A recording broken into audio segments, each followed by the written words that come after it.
Seguimos con nuestras clases virtuales en esta oportunidad del curso de literatura, y el tema que vamos a desarrollar, que se va a explicar hoy día, es acerca de la literatura de la conquista, y nos vamos a centrar un poco en lo que son los cronistas, ¿no? Antes de iniciar con lo que es la literatura de la conquista, hay que tener en cuenta que la literatura de conquista en el Perú no es más que el producto del mestizaje, el castellano y la misma cultura hispánica. Eh, Estas pues tuvieron que adaptarse a una cultura indígena en la que el idioma, el runasimi, más conocido como el quechua, pues no iba a dejarse vencer por el extranjero. Así pues, los que recién estaban llegando solo pudieron adaptarse a esas formas. Entonces podemos decir que desde el primer momento la literatura peruana surge con un contenido y una esencia mestiza, pues. Sobre ello, ¿no? La literatura de la conquista eh, es aquella que fue producida por los primeros colonizadores europeos. Estos colonizadores pues, europeos llegan a América durante el periodo de la conquista de América y fueron registrando numerosas situaciones, ¿no? Casos que pasaban, y todos ellos pues en crónicas, y esas crónicas eran como cartas, ¿no? Donde manifestaban pues todo lo que sucedía en América durante esa etapa del descubrimiento, y no solo descubrimiento, sino también durante esa etapa de colonización. Bueno, en esta etapa de la literatura de la conquista vamos a encontrar dos elementos pues, literarios, ¿no? Que son las coplas y las crónicas. Ahora, ¿qué eran las coplas? Las coplas no eran más que octosílabos burlones con que los conquistadores buscaban rebelarse contra los mismos abusos de aquellos que dirigían las expediciones, en este caso del descubrimiento. O sea, entre ellos mismos, pues, o sea, no había pues que el indio pues se burlaba del español, sino entre ellos mismos, tanto era la avaricia, que en este caso hacían pues esta burla, ¿no? Y por ejemplo dice, ¿no? Pues señor gobernador, mírelo bien por entero, que allá va el recogedor y acá queda el carnicero. Entonces, algo irónico que ellos pues producían, ¿no? Estas coplas. Ya las crónicas, pues era el elemento más importante, por decirlo así, para este periodo de la literatura de la conquista. Pues pese a su esencia española, la crónica pues, puede considerarse como el primer género mestizo, pues recoge las emociones del combate entre el conquistador y el indio. Por ello, ahí viene la importancia de esto, ¿no? Los triunfos y las derrotas, obviamente que ambos bandos iban a sufrir en ese periodo, y obviamente todo eso se iban a contar, pues las luchas entre los que recién llegaban a un mundo desconocido, ¿no? Eh, las crónicas también han transmitido a la historia, o en este caso pues transmitían la historia de un pueblo grandioso, sus mismas tradiciones, su misma historia. Ahora, las crónicas van a variar dependiendo del tema o de quién era el autor, es obvio. Por ejemplo, ¿no? Si encontramos crónicas de carácter oficial, informaban a quienes estaban en la península sobre el avance por los nuevos territorios y las acciones bélicas que se estaban tomando, pues. Es como un periódico, pues, ¿no? Digamos, un diario. Contaban lo que estaba sucediendo en esos momentos. Entonces, eso es para tener una idea más exacta de lo que pues era una crónica, ¿no? Debido a los elementos míticos y fantasiosos, entonces estas narraciones tenían algo especial, ¿no? Que en este caso dice que fueron acogidas en Europa con mucho agrado. ¿Y por qué fueron acogidas con mucho agrado? Porque estaban pues develando todo ese misterio, ese nuevo, como se dice, ese nuevo mundo en la cual estos personajes estaban conquistando, pues, ¿no? Y para ellos era pues como un cuento de aventura, ¿no? Todo lo que estaba sucediendo, todo lo que estaba pasando, todo lo que estaba encontrando, ¿no? Eso, por ello, que era pues muy acogido, muy reconocido, ¿no? Cuando pues llegaba a Europa. Además era evidente que cada una de ellas resultaba ser producto de la interrelación, ¿no? Interrelación entre lo que es un pueblo indígena y el español. Ahora, si bien en un inicio las crónicas era la especie narrativa por excelencia, muchos indios al ser evangelizados, ¿sí?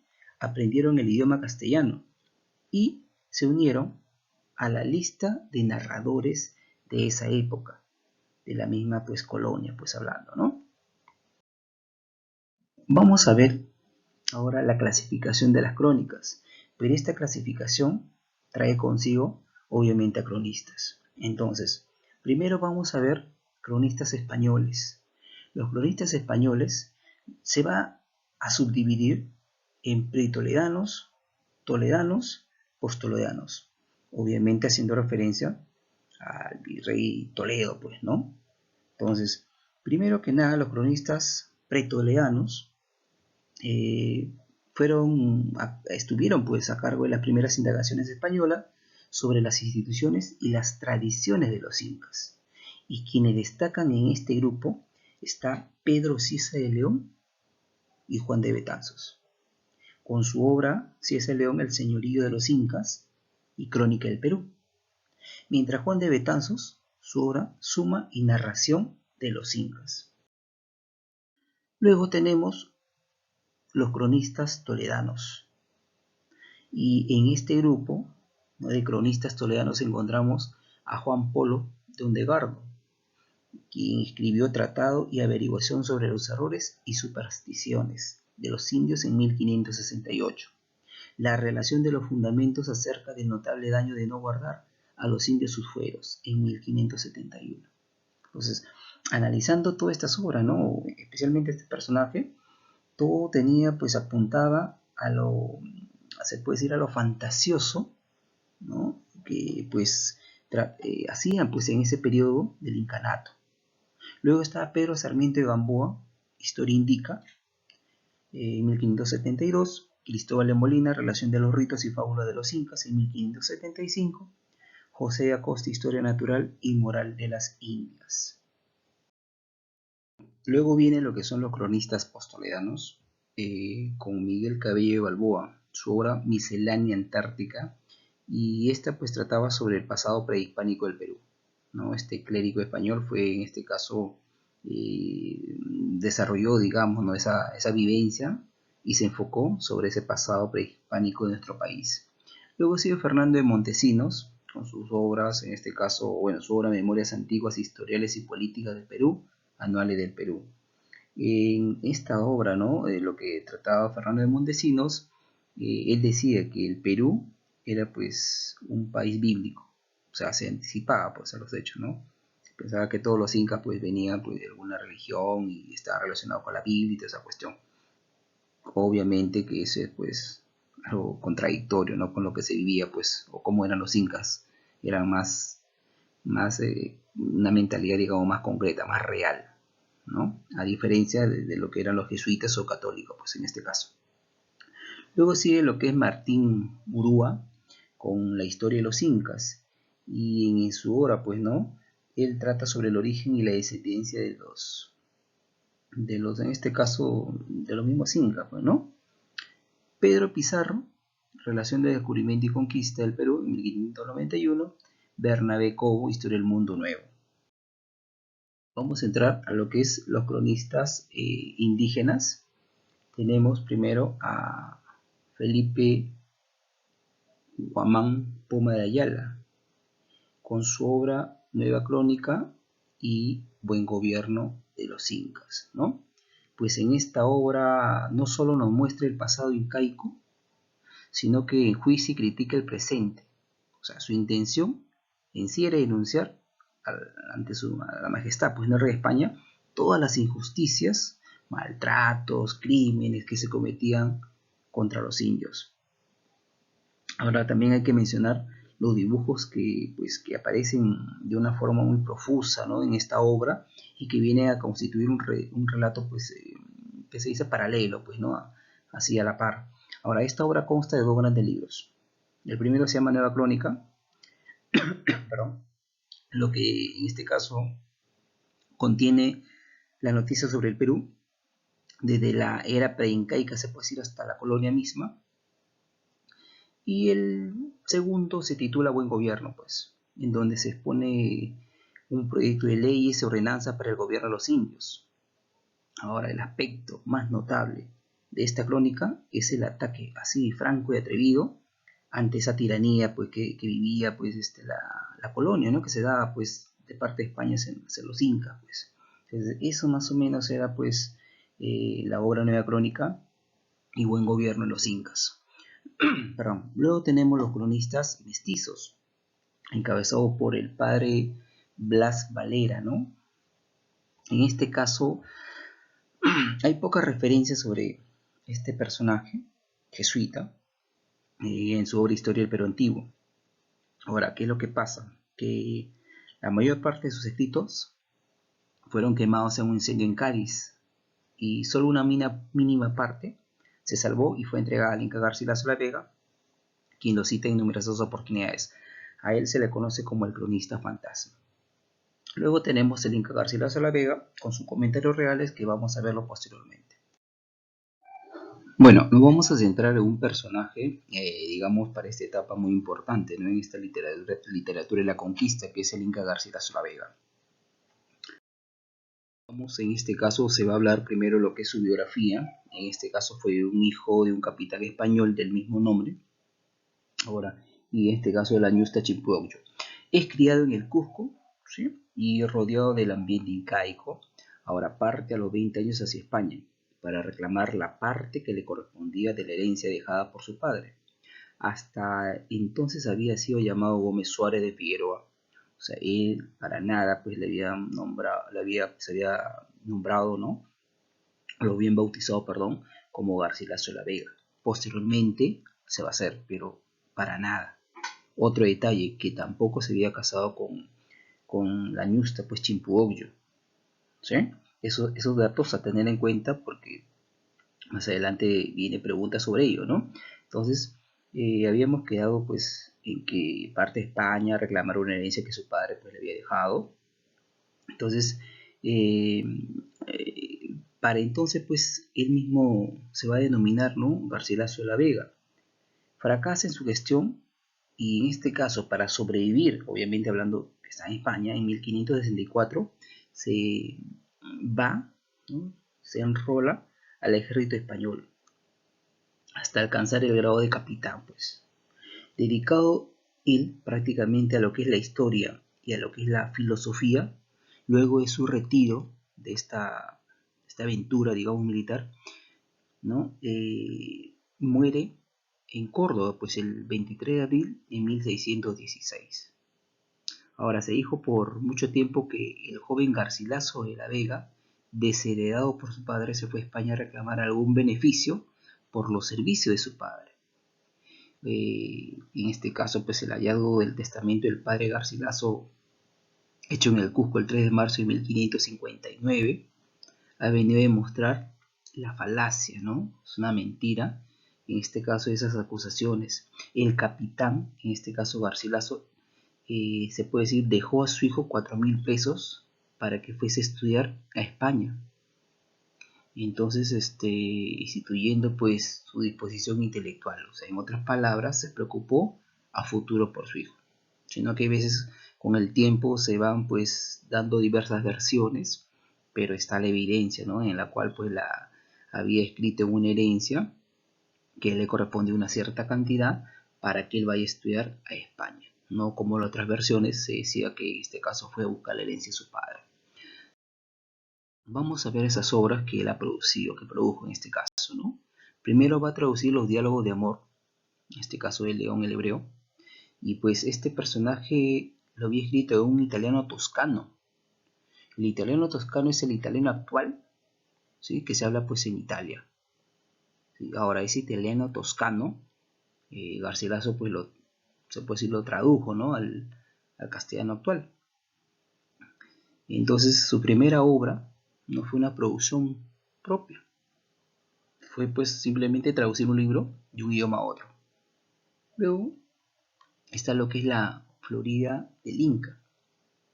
Ahora, la Florida del Inca en este caso es una obra que va a hablar sobre lo que es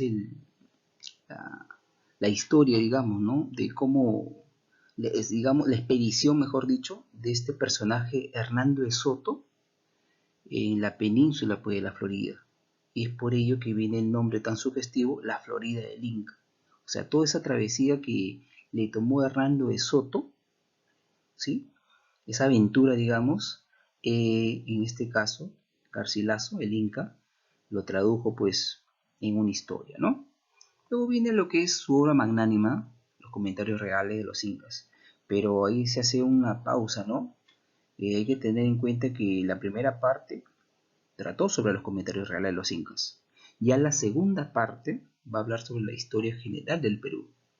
Y de eso es, todo eso, mejor dicho, los dos libros están en uno solo, que todos lo conocemos como los comentarios reales, ¿no? Ahora, una característica de estos comentarios reales, en este caso, que es un conjunto de relatos y narraciones que el Inca Garcilaso recogió de diversas fuentes, para plasmar en una primera parte sobre el origen de los incas, las leyes, la misma religión, el gobierno, su literatura, el arte, su costumbre, las conquistas, ni qué decir, pues, ¿no? Lo hice en un lenguaje culto, en un lenguaje refinado, y pues daba, ¿no? Mostraba mucho exotismo, mucho mito, mucha ficción, y en muchos de los comentarios pues ponía todas esas características, pues. Nosotros vamos a ver en este caso los comentarios reales, cómo estaba compuesto. La primera parte decíamos que estaba enfocado en los mismos comentarios reales de los incas, que pues está compuesto por 9 libros. Se publicó en Lisboa en 1609.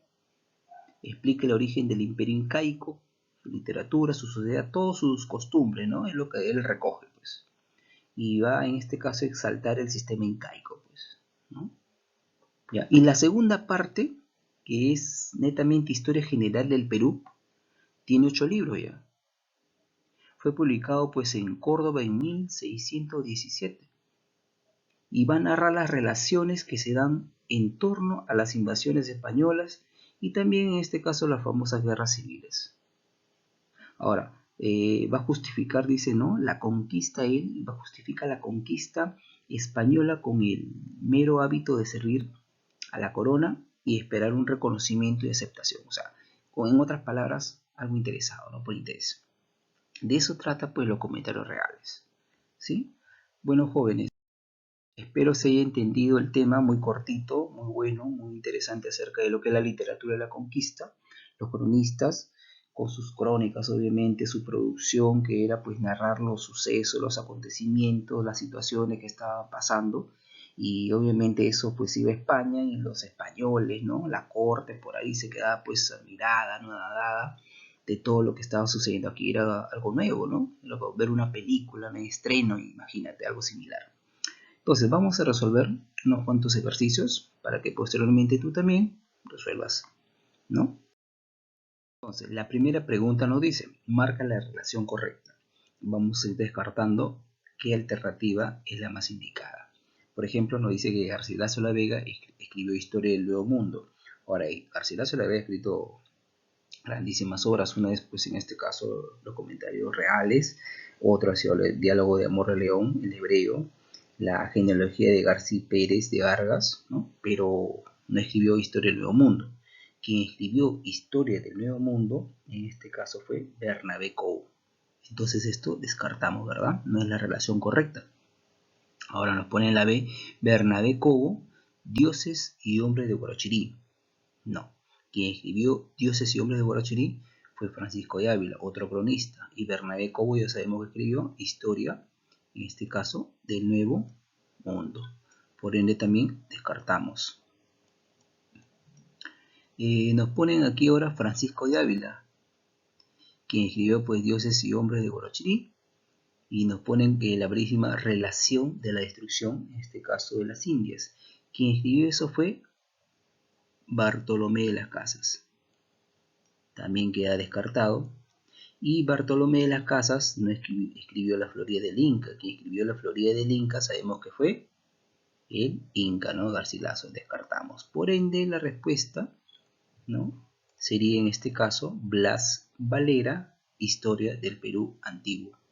Ahora hay que acordarnos que a él se le conoce como el cronista fantasma, ¿no? En este caso, el cronista fantasma, porque prácticamente la publicación fue después prácticamente de su muerte y lo hizo pues a través de ¿quién? De Garcilaso la Vega. Marcamos la respuesta. La pregunta 2 nos dice, tema ajeno a los comentarios reales, ¿no? Entonces vamos a ver cuál es el tema ajeno a los comentarios reales, pero hay que acordarnos también que los comentarios reales pues trataba sobre el origen de los incas, las leyes, la religión, el gobierno, literatura, arte, costumbres, ¿no? La misma conquista, pues, ¿no? Entonces, la religión sí trataba, la misma idiosincrasia, cómo era la forma de los incas, claro que sí, las costumbres, ni qué decir, el amor, el amor no trataba, y la conquista española propiamente sí. Por ende, la respuesta, el tema ajeno a los comentarios reales es el amor. Eso es lo que no mostraba los comentarios reales, ya que estaba pues en otra óptica, ¿no? Estaba apuntando a otra forma de crónica, pues los comentarios reales. Muy bien, chicos, espero que se haya comprendido el tema, los ejercicios también se hayan resuelto adecuadamente. Ya nos volveremos seguramente a conectar y disipar alguna duda si es que lo hubiese. Conmigo es todo, cuídense, nos vemos.